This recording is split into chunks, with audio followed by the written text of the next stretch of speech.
wabarakatuh. Perkenalkan, kami dari kelompok 4 akan mempresentasikan hasil diskusi kami mengenai tugas dari mata kuliah atom dan molekul. Sebelum mempresentasikannya, izinkan saya memperkenalkan anggota kelompok 4. Yang pertama itu ada Sri Wulandari dengan nomor BP 1910441003. Yang kedua Nur Alifiza Pujadini dengan nomor BP 1910441010. Yang ketiga itu ada Jonica Intan Cahyandari dengan nomor BP 1910442016. Selanjutnya ada Reza Ananda Ramadan dengan nomor BP 1910442023 dan saya sendiri Rasy Sahara Putri dengan nomor BP 1910442033. Baiklah, kami dari kelompok 4 akan membawakan topik pembahasan yaitu yang pertama ada dengan percobaan Rutherford dan yang kedua itu ada mengenai teori atom Bohr. Untuk penjelasan lebih lanjut mengenai percobaan Rutherford akan dijelaskan oleh John. Kepada John, disilakan.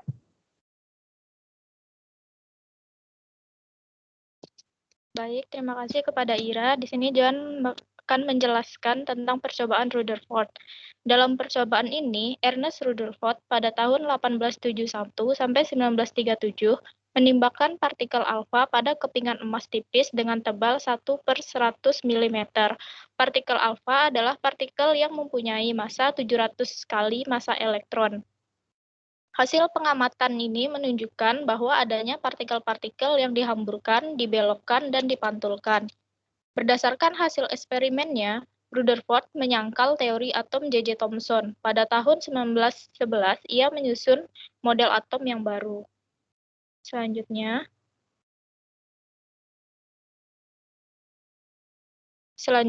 ada beberapa model atom menurut Rutherford, yaitu yang pertama, atom sebagian besar terdiri dari ruang hampa dengan satu inti yang bermuatan positif dan satu atau beberapa elektron yang beredar di sekitar intinya, seperti pada planet-planet yang bergerak dalam sistem tata surya dan massa atomnya sebagian besar terletak pada intinya.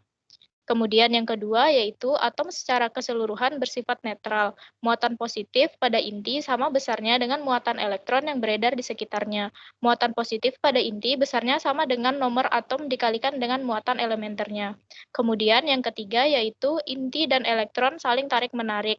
Gaya tarik-menarik ini merupakan gaya sentripetal yang mengendalikan gerak elektron pada orbitnya yang masing-masing seperti gravitasi dalam tata surya. Kemudian model yang terakhir yang dipaparkan oleh Rutherford yaitu pada reaksi kimia yang mana inti atom tidak mengalami perubahan. Yang mengalami perubahan ialah elektron-elektron pada kulit terluarnya. Selanjutnya, kemudian ada hasil pengamatan berdasarkan yang dilakukan oleh Rutherford. Yang pertama yaitu sebagian besar sinar alfa dapat menembus lempeng emas dengan lurus. Hal ini terjadi karena tidak dipengaruhinya oleh elektron-elektron tadi, karena sebagian besar dari elektron tadi merupakan ruang kosong.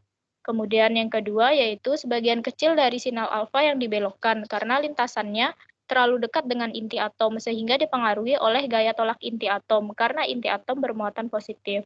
Dan yang terakhir yaitu sedikit sekali sinar alfa yang dipantulkan kembali karena tepat bertumbukan dengan inti atom. Dan ini dikarenakan juga karena massa atom yang terpusat pada inti atom. Mungkin itu yang bisa John jelaskan, dikembalikan kepada Ira. Baiklah, terima kasih kepada atas pemaparannya. Selanjutnya pembahasan mengenai percobaan Rutherford akan dilanjutkan oleh Sri Wulandari. Kepada Anan, disilahkan.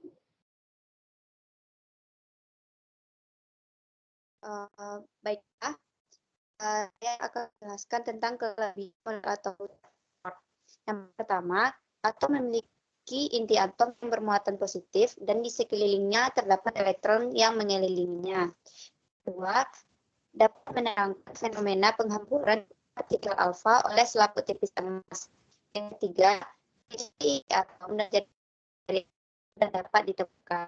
Yang keempat, dapat menentukan elektron yang memiliki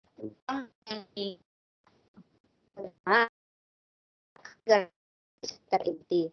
Dan dapat bergerak dalam lintasan apapun dari lintasan yang tak terhingga jumlahnya. Lanjut ke kekurangan model atom Rutherford. Elektron bermuatan negatif bergerak mengelilingi bermuatan positif sambil mendapatkan kecepatan arah inti atom karena berpengaruh terhadap inti atom. Model atom Rutherford tidak dapat menjelaskan spektrum garis hidrogen. Mungkin selanjutnya teori atom Bohr kepada Ira.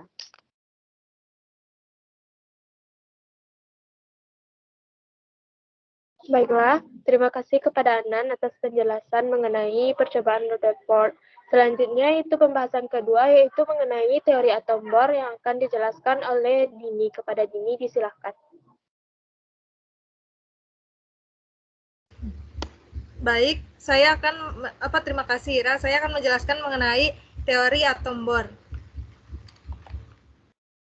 Yang pertama adalah sejarah atom Bohr. Pada tahun 1913, Niels Bohr mencoba menjelaskan model atom Bohr melalui konsep elektron yang mengikuti orbit mengelilingi inti atom yang mengandung proton dan neutron.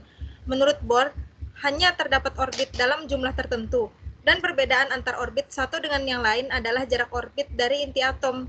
Bohr menghubungkan elektron yang mengorbit dan pengamatan terhadap spektrum gas melalui sebuah pemikiran bahwa sejumlah energi yang dikandung dalam elektron dapat berubah.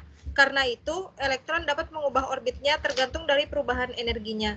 Dalam perubahan ini, elektron kehilangan sejumlah energi yang merupakan perbedaan tingkat energi kedua orbit.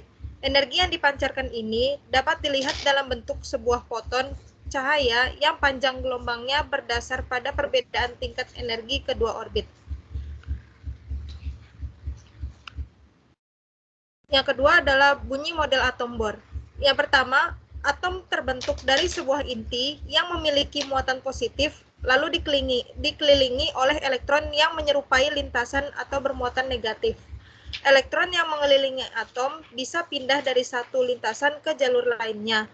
Yang ketiga, jika elektron pindah ke lintasan yang lebih tinggi, ia akan melakukan penyerapan energi. Dan yang keempat, apabila pindahnya ke lintasan yang lebih rendah, akan memancarkan energi. Tingkatan energi model atom Bohr. Yang pertama, secara garis besar, elektron yang melintas di orbit terendah mempunyai energi yang kecil, sedangkan lintasan yang berada lebih tinggi memiliki energi elektron yang takarannya lebih besar dibanding yang bawahnya. Kemudian, posisi elektron yang terdapat di lintasan berdasarkan tingkat energinya ini kadang dikenal juga dengan rangkaian kulit-kulit elektron atom. Mengingat elektron dapat berpindah ke lintasan atau kulit lain, tentu ada juga sebab akibat yang berlangsung selama prosesnya. Tingkatan pada teori atom Bohr mengisyaratkan beberapa baris lintasan yang diisi oleh elektron sebagai pengeliling atom. Elektron ini dapat berpindah dari sebuah lintasan ke lintasan lain melalui proses eksitasi dan deeksitasi. Dikembalikan kepada Ira.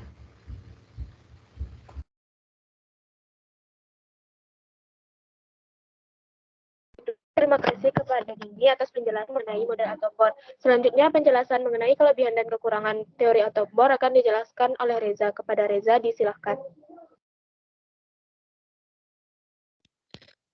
Baik, sebelumnya terima kasih.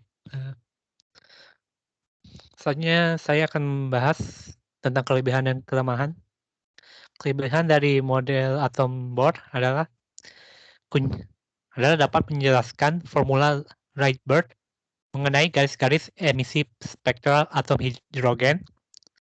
Walaupun formula Rydberg sudah dikenal secara eksperimental, tetapi tidak pernah mendapatkan landasan teoritis sebelum model Bohr diperkenalkan. Tidak hanya karena model Bohr menjelaskan alasan untuk struktur formula Rydberg, ia juga memberikan justifikasi hasil empirisnya dalam hal suku-suku konstanta fisika fundamental. Dan yang kedua adalah, model Bohr adalah sebuah model primitif mengenai atom hidrogen. Sebagai sebuah teori, model Bohr dapat dianggap sebagai sebuah pendekatan orde pertama dari atom hidrogen menggunakan mekanika kuantum yang lebih umum dan akurat. Dan dengan demikian, dapat dianggap sebagai model yang telah usang. Namun, karena kesederhananya dan berhasil yang tepat untuk sebuah sistem tertentu, model Bohr tetap diajarkan sebagai pengenalan pada mekanika kuantum.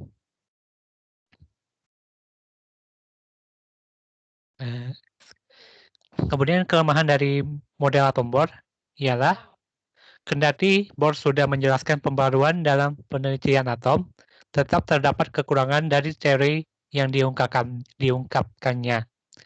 Pertama, jarak dan orbit yang ditekankan dalam model atom Bohr tidak sejalan dengan prinsip ketidakpastian Heisenberg, yakni jarak atau radius tidak bisa bersama dengan orbit.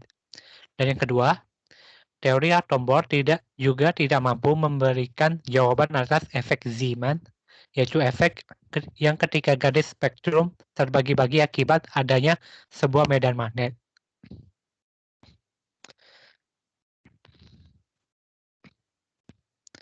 Itu mungkin yang kami dapat sampaikan. Mungkin kembali ke moderator.